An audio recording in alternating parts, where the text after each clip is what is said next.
कीटनाशकों का कहर, तितलियों और छोटे जीवों पर संकट। मेरे प्यारे साथियों, आज मैं आप सभी का ध्यान एक गंभीर पर्यावरणीय समस्या की ओर आकर्षित करना चाहता हूं। वह है कीटनाशकों का अंधाधुंध उपयोग और उसका हमारी प्रकृति पर विनाशकारी प्रभाव, विशेषकर हमारी खूबसूरत तितलियों और अनगिनत छोटे जीव जंतुओं पर। हम सभी जानते हैं कि किसान अपनी फसलों को कीटों से बचाने के लिए कीटनाशकों का इस्तेमाल करते हैं। उनका उद्देश्य अपनी मेहनत और उपज को बचाना होता है और यह समझने योग्य है, लेकिन दुर्भाग्यवश अक्सर हम यह भूल जाते हैं कि ये रासायनिक हथियार केवल बुरे कीटों को ही नहीं मारते, वे अनजाने में उन सभी जीवों का भी सफाया कर देते हैं जो हमारे पारिस्थितिकी तंत्र का एक अभिन्न अंग हैं। सोचिए, हमारी रंग-बिरंगी तितलियां जो फूलों के परागण में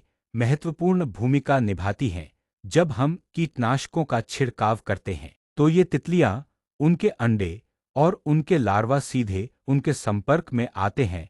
कीटनाशक सीधे उन्हें मार देते हैं। तो इसका समाधान क्या है? क्या हम कीटनाशकों का उपयोग पूरी तरह से बंद कर देह में जैविक खेती के तरीकों को अपनाना चाहिए? क्या आपने कभी सोचा है, ये तितलियां अब कम क्यों दिखती हैं? हर साल करोड़ों लीटर कीटनाशक छिड़के जाते हैं और इसके जहर का सबसे बड़ा शिकार बन रही हैं तितलियां।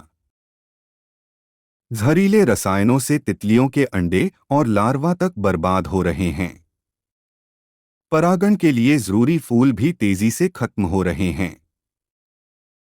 जिस तितली के पीछे हम भागते हैं, शायद वो भविष्य में किताबों तक ही सीमित रह जाए। यह एक गंभीर पर्यावरणीय संकट है। किसान भी मानते हैं, अब खेतों में पहले जैसी चहल पहल नहीं रही। रौनक कहीं खो गई है। इस संकट को रोकने का एक ही रास्ता है, जैविक खेती। यही हमारी धरती को बचा सकती है। अगर हम कीटनाशकों से दूरी बनाएं, तो तितलियां फिर से लौटेंगी और उनके साथ खेतों में जीवन भी वापस आएगा। वाह! यह सुनकर बहुत अच्छा लगा कि आप तितलियों के महत्व को समझते हैं। वे सचमुच प्रकृति का एक अनमोल उपहार हैं। तितलियां हमारे पर्यावरण के लिए बेहद जरूरी हैं, खासकर परागण के लिए। वे फूलों और फसलों को परागित करती हैं, जिससे हमें फल सब्जियां मिलती हैं। उनकी मौजूदगी एक स्वस्थ पारिस्थितिकी तंत्र का संकेत है।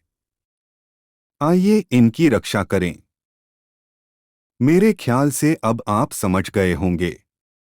आइंदा से इन जहरीले कीटनाशकों का प्रयोग अपने घरों में कम से कम करें। अपना और अपने खेतों का इन रसायनों से बचाव करें। तितलियों की रक्षा करना हमारी जिम्मेदारी है। यह जानकारी सुनने के लिए आपका बहुत बहुत शुक्रिया।